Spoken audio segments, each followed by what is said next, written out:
خوش آمدید ناظرین، ایک دفعہ پھر آپ کا خیر مقدم ہے ماہ رمضان المبارک کی خصوصی نشریات، یہ خصوصی پروگرام جس میں جناب ڈاکٹر اظہر عباسی ہمارے ساتھ موجود ہیں۔ قرآن اور قرآن کے ساتھ تعلق، یہ ہمارا آج کا موضوع ہے۔ سر، قرآن کریم کے امتیازات پر بھی بات ہو رہی ہے اور خوبصورت پہلو جو ہیں اب تک ہم ڈسکس کر چکے ہیں۔ اب ہمیں یہ بتائیے کہ گھروں میں قرآن فہمی کی محفل کیسے ہو سکتی ہے؟ ایک تو ہے قرآن پڑھنا، کہ ہم وہ قرآن پڑھ رہے ہیں اور گھروں میں وہ عموماً ہوتا بھی ہے، قرآن پڑھا بھی جاتا ہے۔ قرآن فہمی کیسے ممکن ہوگی گھروں میں؟ ہم اس کا اہتمام کیسے کریں گے؟ جی، یہ بھی آپ نے بڑا خوبصورت سوال پوچھا ہے، اور قرآن کریم میں اللہ سبحانہ و تعالیٰ نے بڑا کیٹاگوریکل ایک میسج دیا ہے۔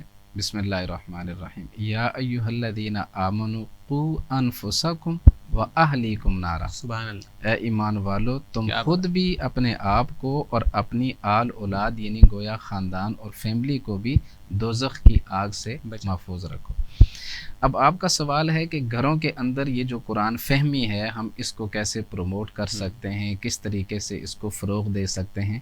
تو میرے خیال میں سب سے پہلی جو ضروری چیز ہے وہ ہے عزم، اور اس سے پہلے ہے نیت۔ بالکل ٹھیک۔ یعنی گویا اگر ہماری انٹینشن ہوگی، سب سے پہلے تو ہم نے اپنی نیت بنانی ہے کہ ہم نے قرآن کریم کو سمجھنا ہے، ٹھیک، اور اس نیت کے اوپر پھر ہم نے عزم مصمم اختیار کرنا ہے۔ بالکل ٹھیک۔ ہم نے بڑی اسٹرانگ یعنی کہ گویا نیت کر کے پھر بھول نہیں جانا، بلکہ ہم نے اس نیت کو پختہ کرنا ہے، اس ارادے کو پختہ کرنا ہے، اور پھر عمل کی طرف قدم اٹھانا ہے۔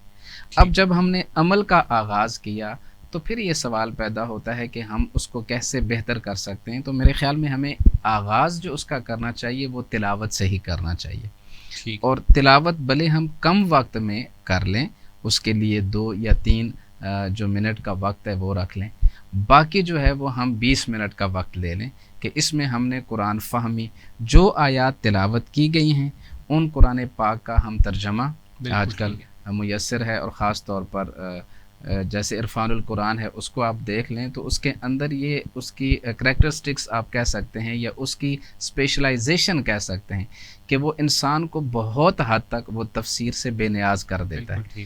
اور یہ ایسا نہیں ہے کہ بائسڈ ہو کر یہ بات کی جا رہی ہے، ہر وہ انسان کے جو قرآن پاک کا ترجمہ پڑھتا ہے وہ اپنے سامنے 10 مختلف تراجم قرآن اگر رکھ لے اور اس کے بعد وہ عرفان القرآن کو رکھے تو اس سے یہ واضح فرق محسوس ہو جائے گا کہ ہر ترجمہ پڑھنے کے بعد کہیں نہ کہیں آپ کو تفسیر کی تشنگی بھی رہتی ہے اور ضرورت بھی محسوس ہوتی ہے۔ تو آپ ترجمے سے آغاز کریں، پھر اس میں سے جو سلیکٹڈ ورسز ہیں آپ ان کی تفسیر، اس کا جو ہے وہ فہم حاصل کرنے کی کوشش کریں، اور اس کے بعد سب سے بڑی بات یہ ہے کہ اس روٹین کو ٹوٹنے نہیں دینا۔ یعنی رمضان میں ہم نے اس کا آغاز کرنا ہے، اور رمضان کے بعد بھی اگرچہ کہ ہم 20 منٹ کا وقت لے لیں، 25 منٹ کا وقت لے لیں، اس کو ویکلی بیسس پر کر لیں، لیکن ہم نے اس روٹین کو کنٹینیو کرنا ہے، اس روٹین کو چھوڑنا نہیں ہے۔ یہاں پر میں آپ کو 2 اور ماڈرن تھیوری آپ سے شیئر کرنا چاہوں گا۔ ایک ہے فیملی سسٹم تھیوری۔ دیکھیں، خاندان یہ بنیادی طور پر ایک نظام ہے، ایک سسٹم ہے۔ خاندان کے اندر اگر ایک بھی شخص پر مثبت اثرات ہوتے ہیں تو لا محالہ وہ پازیٹیو امپیکٹس، مثبت اثرات خاندان کے دیگر افراد پر بھی پھیلتے نظر آتے ہیں اور باقاعدہ اس کے اثرات ہوتے ہیں۔ سیم اسی طرح اگر کسی ایک فرد پر نیگیٹو یعنی کہ امپیکٹ ہو تو اس کا اثر خاندان کے دیگر افراد پر بھی ہوتا ہے۔ اب قرآن پاک کی تعلیم سے ظاہر ہے قرآن کریم سے بڑھ کر ہماری زندگی پر مثبت اثرات کس چیز کے مرتب ہو سکتے ہیں؟ تو جب فیملی کے اندر ہم اس سلسلے کو شروع کریں گے تو اس کے نتیجے میں لا محالہ جو گھر ہے اس کے اندر بھی خیرات اور برکات کا نزول ہوگا۔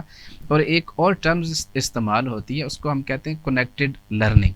ٹھیک، عمومی طور پر آپ یوں سمجھیں کہ ایجوکیشنز کے پوائنٹ آف ویو سے جب ہم دیکھتے ہیں تو انسان مختلف طرح سے سیکھتا ہے، اور وہ کہیں نہ کہیں سے علم حاصل کرتا ہے، پھر سیکھتا ہے، پھر اس کو امپلیمنٹ کرتا ہے۔ لیکن سب سے زیادہ انسان کی جو لرننگ ہوتی ہے وہ اس چیز سے ریلیٹڈ ہوتی ہے کہ جس کا تعلق انسان کی حقیقی زندگی کے ساتھ ہو، اور قرآن کریم سے بڑھ کر انسان کی حقیقی زندگی کے ساتھ اور کسی کا تعلق نہیں ہو سکتا۔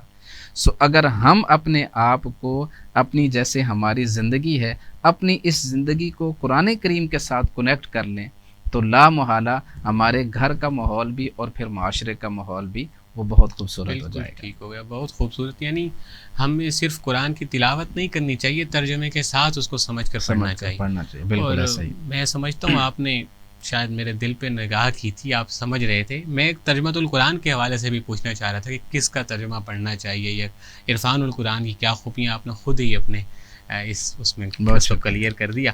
سر یہ بتائیے کہ قرآن کریم کو جو سننا ہے, سماعت ہے, کیا رسول اللہ کے دور میں بھی اس کا اہتمام تھا؟ یعنی خوبصورت طریقے سے پڑھنے کا, خوش لہنی کے ساتھ اس کا اہتمام تھا, یا یہ چیز وہاں بھی ہمیں ملتی ہے؟ جی ہاں, یہ بھی آپ نے بڑا خوبصورت سوال کیا ہے. بالکل روایات میں باقاعدہ یہ احادیث مبارکہ میں موجود ہے.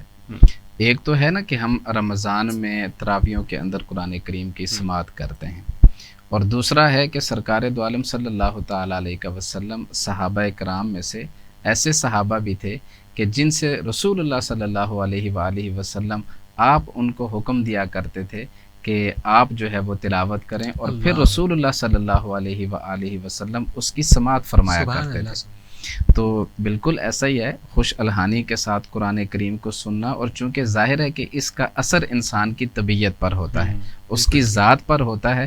اور بے شک ان اللہ جمیل و یحب الجمال, اللہ سبحانہ و تعالی وہ استھیٹک یعنی کہ سینس کو پسند کرتا ہے, کیونکہ وہ خود بھی جمیل ہے. جب اللہ خود خوبصورت ہے تو وہ خوبصورتی کو پسند کرتا ہے. جب وہ خوبصورتی کو پسند کرتا ہے تو وہ خوبصورت آواز کو بھی پسند کرتا ہے, اور وہ خوبصورت آواز اگر اس کے کلام کی ہو تو اس سے بڑھ کر دنیا میں خوبصورتی کوئی نہیں ہوتی. تو بے شک خوش الحانی کے ساتھ رسول اللہ صلی اللہ علیہ وآلہ وسلم کے زمانے میں بھی صحابہ کرام وہ قرآن کریم کی تلاوت کیا بھی کرتے تھے, اور رسول اللہ صلی اللہ علیہ وآلہ وسلم اس کی سماعت بھی فرمایا کرتے تھے. یعنی کیسا خوبصورت منظر ہوگا, اور یہ کتنا مبارک, سوچ کر ہی سوچ میں برکتیں ہوتی ہیں کہ رسول اللہ خود حکم فرما رہے ہیں, جو قرآن سکھانے والے ہیں, جن کے سینہ اتھر پہ قرآن نازل ہوا. ہم آج اگر کسی قاری سے سنتے ہیں تو ہمیں برکتیں محسوس ہوتی ہیں, تو رسول اللہ خود یہ حکم دے رہے ہیں. امت کے لیے دراصل رہنمائی تھی کہ کسی خوبصورت آواز والے سے کہتے تھے کہ قرآن پڑھو اور خود سماعت کرتے. بالکل ایسے, بالکل سبحان اللہ. سر آخری سوال کی طرف مجھے جانا ہے. یہ بتائیے کہ رمضان المبارک میں عموماً یہ ہوتا ہے کہ ہمارا تعلق بہت زیادہ عبادات کے ساتھ بھی جڑ جاتا ہے, قرآن کے ساتھ بھی جڑ جاتا ہے, اور ہم نیک کام بہت کرتے ہیں. مگر جیسے ہی رمضان گزرتا ہے تو ہم پرانے ڈگر پر واپس لوٹ آتے ہیں. عموماً یہ ایک رویہ ہے جو پایا جاتا ہے, اور یہی رویہ پھر قرآن کے ساتھ بھی برتا جاتا ہے کہ سال بھر ہم قرآن کو ہاتھ نہیں لگاتے. اس کی کیا وجہ ہے؟ اس کا تدارک کیسے ممکن ہوگا پھر؟ جی یہ بڑی آپ نے خوبصورت بات کی ہے, اور لمحہ فکریہ بھی ہے کہ کیا وجہ ہے کہ رمضان کے اندر تو ہماری جو اٹیچمنٹ ہے اور ہماری جو کنیکٹیوٹی ہے قرآن کریم کے ساتھ, عبادات کے ساتھ, معاملات کے ساتھ, وظائف اور اوراد کے ساتھ, وہ بڑی مختلف ہوتی ہے. ایسا ہی. لیکن جیسے ہی رمضان گزرتا ہے تو ہم اس چیز کو اگنور کر دیتے ہیں, مساجد خالی ہو جاتی ہیں, مساجد خالی ہو جاتی ہیں. بلکہ آخری عشرے میں شب قدر جو عموماً ہمارے ہاں 27ویں شب کہتے ہیں, اس کے بعد ہی خالی ہونے کا آغاز ہو جاتا ہے. اور چاند رات کے جو بنیادی طور پر یعنی ہمیں جو صلہ ملنے والی رات ہوتی ہے, ہم وہ بازار اور مارکیٹوں میں اس رات کو ضائع کر رہے ہوتے ہیں. اب یہ ہوتا کیوں ہے؟ اس میں سب سے پہلے ہمیں یہ سمجھنا ہوگا کہ رمضان کریم اللہ سبحانہ و تعالیٰ کا وہ مقدس مہینہ ہے کہ جس میں شیاطین جکڑ دیے جاتے ہیں, جنت کے دروازے کھول دیے جاتے ہیں, دوزخ کے دروازے بند کر دیے جاتے ہیں. اٹ سیلف یہ جو مہینہ ہے یہ اتنا بلیسفل ہے کہ اس کی برکتیں جیسے ہی مہینہ ختم ہوتا ہے تو ظاہر ہے اس کی برکتیں تو اس کے ساتھ ہی تھی. کیا بات! یعنی ان برکتوں کا جو حسن تھا, خوبصورتی تھی, وہ اس مہینے کے ساتھ ہی تھی. بالکل ٹھیک ہے. جب مہینہ ختم ہوا تو روٹین میں ہماری کیا ہو گئی؟ کمی آ گئی. ہم اپنی معمول کی زندگی کے اندر واپس آ گئے. بالکل ٹھیک. یہ پہلی چیز. دوسری چیز یہ ہوتی ہے کہ ہمارا جو نفس ہے ظاہر ہے وہ بھی اب کیا ہو چکا ہوتا ہے؟ آزاد ہو چکا ہوتا ہے. یعنی جیسے شیاطین ہیں وہ بھی آزاد ہیں, اور یہ وہ چیز ہے شیطان ہو, نفس ہو, یعنی کہ ہم آؤٹر سائڈ کو دیکھیں یا انر سائڈ کو دیکھیں تو ہر چیز انسان کی طبیعت پر وہ اپنا اثر ڈالتی ہے. بالکل ٹھیک ہے. تو یہ دوسری چیز ہوتی ہے کہ جہاں ہمیں نظر آتا ہے کہ جی جو ہمارے جو معمولات ہیں وہ کمزور ہو جاتے ہیں اور ہم اپنی روٹین کے اندر وہ گویا واپس آنا شروع ہو جاتے ہیں. اس کے اندر ایک آپ اگر سمجھیں تو ایک ایکسٹرنزک موٹیویشن ہوتی ہے اور ایک انٹرنزک موٹیویشن ہوتی ہے. اب ایکسٹرنزک موٹیویشن تو ہمیں رمضان کی صورت میں میسر تھی. ہم روز و شب دیکھتے تھے محافل کا انعقاد ہو رہا ہے, اس کے بعد ہر شخص تہجد جو ہے وہ ادا کر رہا ہے, سحری سے پہلے تہجد کا اہتمام ہے, تراویح کا اہتمام ہے, تراویح کے اندر تلاوت قرآن کریم کا اہتمام ہے. اب ایکسٹرنزک موٹیویشنز تو ہمارے پاس موجود تھی. بالکل ٹھیک ہے. اب اس ایکسٹرنزک موٹیویشن نے ہمیں اسٹرانگ کیا اور ہونا یہ چاہیے تھا کہ ہم اپنی انٹرنزک موٹیویشنز کو اس ایکسٹرنزک موٹیویشن یعنی خارجی تحریک کے تھرو ہم مضبوط کرتے, لیکن ہم نے اس سے نفع نہیں اٹھایا ہوتا. وہ جیسے ہی خارجی تحریک ختم ہوتی ہے تو ہماری جو انٹرنزک موٹیویشن ہوتی ہے اندرونی تحریک وہ کمزور ہو جاتی ہے. تو ضرورت اس امر کی ہے کہ ہم اس وقت اس ایکسٹرنزک موٹیویشن کے تھرو اپنی انٹرنزک موٹیویشنز کو اندرونی تحریک کو ہم مضبوط کریں, تاکہ جو ہیبٹ فارمیشن ہے جو 21 دن میں تبدیل ہو جاتی ہے, جبکہ ہمارے پاس تو رمضان مبارک کے یا 29 یا 30 دن ہوتے ہیں, ایسا ہی, اور اس میں ہم اپنی پوری کی پوری لائف کا جو سرکل ہے وہ چینج کر سکتے ہیں. تو اس کے لیے ضروری ہرگز نہیں ہے کہ میں آپ سے یہ کہوں کہ جی آپ پورے کا پورا قرآن آج ہی پڑھ لیں, ختم کر لیں. حالانکہ معمولات کی طرف اگر ہم دیکھیں تو امام اعظم ابو حنیفہ رضی اللہ تعالیٰ عنہ ہر رمضان آپ 62 قرآن کریم ختم کرتے تھے, ایک رات میں اور ایک دن میں, اور چونکہ چاند رات اور عید کا دن بھی شامل ہوتے تھے تو 62 قرآن کریم آپ ختم کرتے تھے. امام شافعی رضی اللہ تعالیٰ عنہ آپ رمضان المبارک میں 30 قرآن ختم کرتے تھے.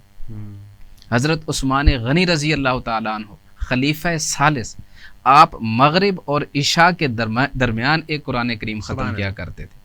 اور اس طرح بہت جلیل القدر ائمہ ہیں, صحابہ ہیں, تابعین ہیں کہ جن کے معمولات ہیں کہ رمضان المبارک میں وہ قرآن کریم کے ختم کا اہتمام کرتے تھے.